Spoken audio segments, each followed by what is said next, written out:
का रासायनिक बलगतिकी। ठीक है, इसके बारे में हम पढ़ेंगे। तीसरा चैप्टर है हमारे।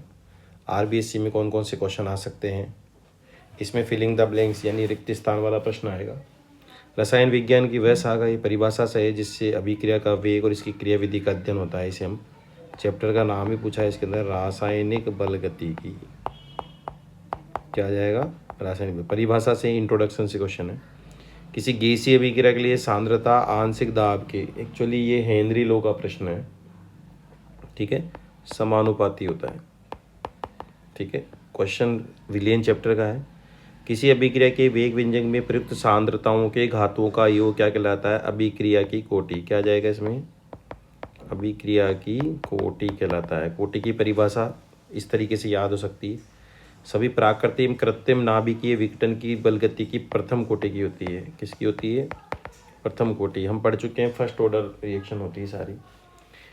किसी रासायनिक अभिक्रिया में 10 डिग्री सेल्सियस ताप वृद्धि से वेग नियतांक का मान दुगना हो जाता है। ये हम पढ़ चुके हैं। इसको हम टेम्परेचर कोफिशिएंट या ताप गुणांक के नाम से भी जानते हैं।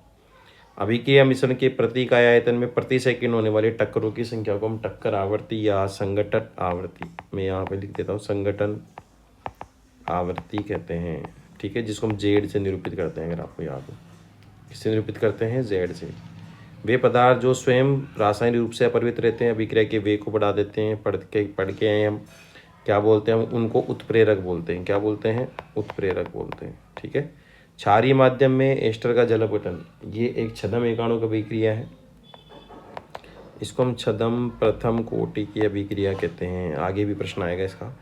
टंगस्टन के पृष्ठ पर, किसी भी धातु के पृष्ठ पर होने वाली अभिक्रिया हमेशा शून्य कोटि की होती है, याद रखें। और विघटन किस तरीके से होता है? अगर इसकी अभिक्रिया आप इस तरीके से लिखें तो ये हो जाएगा N2 + थ्राइस H2। अभिक्रिया की सांद्रता में वृद्धि करने से टक्कर आवृत्ति, सांद्रता में वृद्धि करोगे तो अणुओं में वृद्धि, टक्कर बढ़ेगी, वृद्धि होगी। उत्प्रेरक वह पदार्थ है जो साम्यावस्था प्राप्त करने के समय को, देखो उत्प्रेरक की परिभाषा है कि साम्यावस्था को जल्दी ला देता है, यानी समय को कम करता है। साम्यावस्था स्थिरांक को नहीं बदलता है। उष्मा शोषी अभिक्रियाओं के लिए सक्रियण ऊर्जा का मान अभिक्रिया डेल्टा एच क्या होता है? पॉजिटिव होता है। तो एंथैल्पी से क्या होएगा? अधिक आएगा। क्या आएगा? अधिक। यदि किसी अभिक्रिया के लिए सक्रियण ऊर्जा बहुत अधिक हो तो सामान्य अभिक्रिया, अब जब सक्रियण ऊर्जा ही बहुत अधिक है, यानी कि काम करने के लिए अभिक्रिया बहुत अधिक है, तो अभिक्रिया धीमी गति से होगी। आर्यनिक समीकरण में अभिक्रिया के वेग का प्रभाव खालिस्तान के प्रभाव को दर्शाता है। तो देखियो आर्यनिक समीकरण, देखो नीचे इस प्रश्न में लिखा हुआ है, ताप से रिलेशन दिखाता है वेग का। किससे रिलेशन दिखाता है? ताप से। अभी पूछ रहा है कि इस समीकरण में, नेक्स्ट क्वेश्चन, ईए का मतलब क्या? ईए को इंग्लिश में बोलते हैं एक्टिवेशन एनर्जी, यानी कि हम बोलते हैं सक्रियण ऊर्जा। क्या बोलते हैं इसको? सक्रियण ऊर्जा। वेग स्थिरांक की इकाई खालिस्तान पर, देखो अलग अलग कोटि के लिए अलग अलग वेग स्थिरांक होता है, यानी कोटि पर निर्भर करती है। प्रथम कोटि अभिक्रिया का अर्धायुकाल क्रियाकारकों की प्रारंभिक सांद्रता पर निर्भर नहीं करता है। प्रथम कोटि के लिए फॉर्मूला होता है T½ = 0.693/K, जो कि कांस्टेंट है। आयनिक अभिक्रियाएं जो आयंस के बीच में होती है बहुत तीव्र गति से होती हैं। समय के किसी क्षण पर अभिक्रिया का वेग खालिस्तान कहलाता है। तो अभिक्रिया वेग दो प्रकार के पढ़े थे हमने, एक तो होता है तात्क्षणिक वेग और एक होता है औसत वेग। तो हम यहाँ पर तात्क्षणिक वेग बोलेंगे इसको, अभिक्रिया के वेग को क्या बोलेंगे? तात्क्षणिक वेग बोलेंगे। क्लियर है? जो किसी समय पर होता है। प्राय एंजाइम उत्प्रेरित अभिक्रियाओं की कोटि, एंजाइम उत्प्रेरित हो या धातु की सतह पर जो अभिक्रिया होती है वो हमेशा शून्य कोटि की होती है।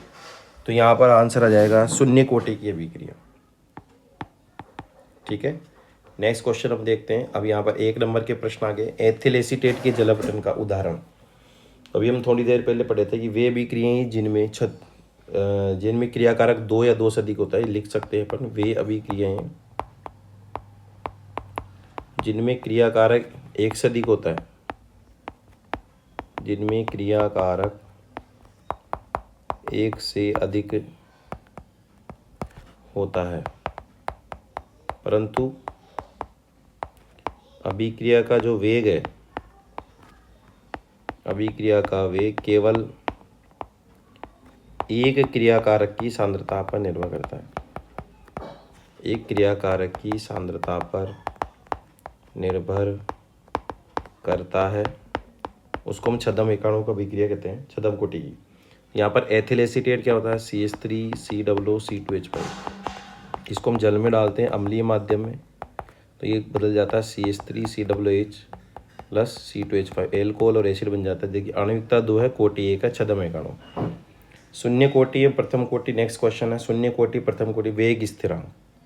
तो वेग स्थिरांक होता है कि शून्य कोटि के लिए होगा ये मोल लीटर सेकेंड इनवर्स, और ये होगा शून्य कोटि के लिए, याद कर लो, प्रश्न आ सकता है। प्रथम कोटि के लिए सेकेंड इनवर्स होता है। प्रथम कोटि में सांद्रता का कोई रोल नहीं है, स्थिरांक से हम कोटि भी पहचान सकते हैं। नेक्स्ट क्वेश्चन है अभिक्रिया ए से बी की अभिक्रिया दर दुगनी हो जाती है। ए से बी करने पर अभिक्रिया क्या हो जाती है, दुगनी हो जाती है। तो ए की सांद्रता को 4 गुना बढ़ा दिया जाए, तो यहाँ पर 2 समीकरण बना लो, R1 = K। अभिक्रिया की दर दुगनी हो जाती है ए की पावर n, हमें n का मतलब कोटि निकालनी है। दर दुगनी हो गई, सांद्रता को 4 गुना कर दिया, तो यहाँ पर n का वैल्यू कितना है, n का वैल्यू अगर 1/2 आए तो यहाँ पर 4 की पावर 1/2 कितना हो जाएगा, 2, यानी कि कोटि कितनी होगी, 1/2। कोटि भिन्नात्मक हो सकती है, इसलिए कोई टेंशन नहीं है।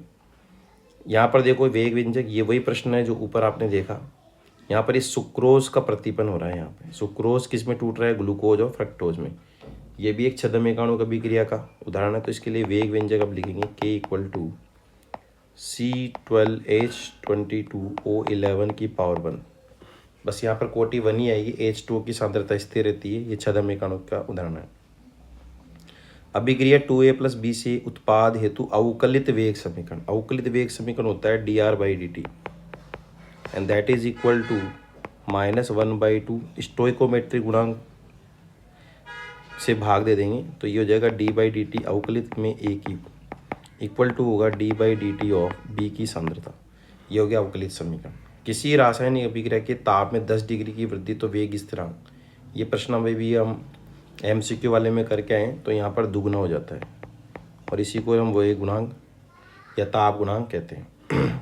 अभिक्रिया की अर्धायु किसे कहते हैं, अर्धायु का सीधा से परिभाषा है वह समय जिसमें क्रियाकारक की सांद्रता या अभिकारक की सांद्रता, क्रियाकारक की सांद्रता आधी हो जाती है,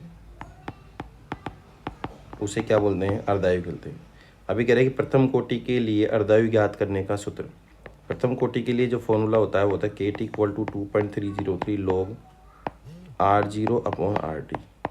R0 क्या होती है, प्रारंभिक सांद्रता होती है। अभी कह रहा है कि अर्धायु काल का फॉर्मूला बताइए आप, ठीक है। तो हम अर्धायु काल का फॉर्मूला बता रहे हैं कि RT = कितना हो जाएगा, R0/2 हो जाएगा, और T बराबर कितना हो जाएगा, T½ हो जाएगा। देन T½ = हो गया 2.303/K log R0/R0/2। तो ये 2 ऊपर चला जाएगा, तो T½ का फॉर्मूला आपके पास आ जाएगा फाइनल 0.693/K। ये आपका फॉर्मूला होगा। क्लियर है, इसमें किसी को कोई डाउट नहीं होना चाहिए। और नेक्स्ट क्वेश्चन, प्रथम कोटि की अभिक्रिया का अर्धायु काल 10 सेकेंड है। कितना सेकेंड है, 10 सेकेंड। तो उसमें वेग स्थिरांक की गणना कीजिए। तो यहाँ पर K = होता है 0.693/K, T½ का फॉर्मूला।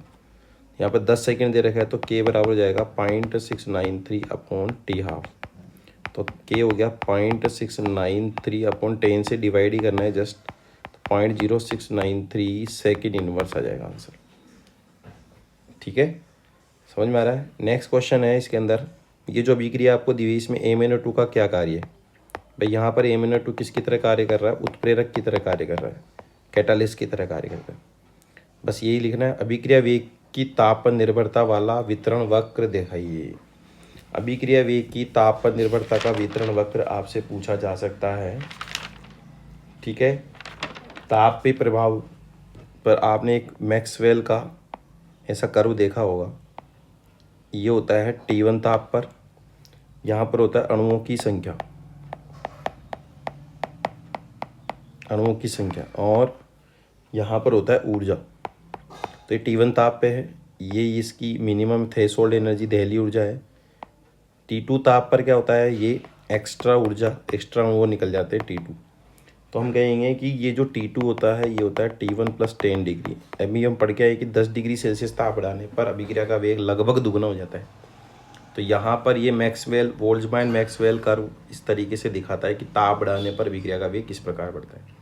शून्य कोटि की अभिक्रिया के लिए नेक्स्ट क्वेश्चन है, वेग समीकरण को व्युत्पन्न कीजिए। तो बहुत ही सरल प्रश्न है। शून्य कोटि की अभिक्रिया में हम पढ़ते हैं कि जैसे मान लो रिएक्टेंट से जा रहा है प्रोडक्ट, तो हम लिखेंगे -dr/dt, जो कि वेग होता है कि r⁻0। r⁻0 शून्य कोटि की अभिक्रिया है। तो dr/dt इक्वल टू हो गया कि r⁻0 1 हो गया, तो -dr/dt इक्वल टू हो गया k, तो -dr इक्वल टू हो गया k/dt। माइनस को इधर ले जाएंगे, इंटीग्रेशन लगाएंगे। ठीक है, इंटीग्रेशन आपको पता ही कैसे किया जाता है। इसका इंटीग्रेशन हो जाएगा r और ये हो जाएगा आपका KT + C क्या होता है यहाँ पर, इंटीग्रेशन कांस्टेंट जिसका वैल्यू हम निकालते हैं t = 0 पर r किसके बराबर होगा, प्रारंभिक सांद्रता के बराबर होगा। तो ये हो गया आपका r0 = 0 + C का वैल्यू इस पर पुट करेंगे। तो यहाँ पर इंटीग्रेशन को आप जब एडजस्ट करेंगे तो ये फॉर्मूला आ जाएगा r0 - r = KT। ठीक है, this is the first order zero order reaction का फॉर्मूला आ जाएगा इस तरीके से।